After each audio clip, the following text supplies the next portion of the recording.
মৌলবাদ এই সোসাইটিকে যাতে গ্রাস করতে না পারে, সন্ত্রাস দুর্নীতি যাতে এই সোসাইটিকে গ্রাস করতে না পারে, সে বিষয়ে আমি আপনাদেরকে আমার স্বপ্নের সারথি হিসাবে চেয়েছি। আশেপাশের মসজিদগুলোতে বেহেশতের টিকিট বিক্রি করার জন্য ইমাম নিয়োগ দেওয়া হচ্ছে।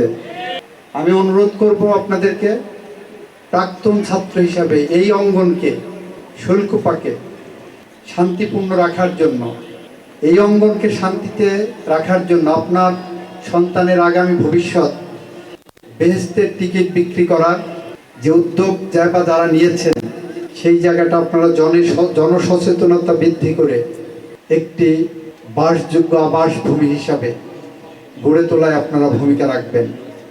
আমি আপনাদের সাথে থাকবো, পাশে থাকবো। আমার দল করার কারো দরকার নাই।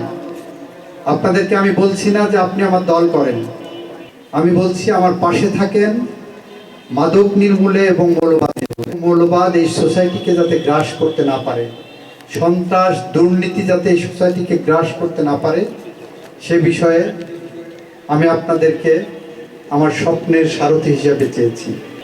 আশা করি সেই স্বপ্নের পথে আপনারা আমাকে সহযোগিতা করবেন।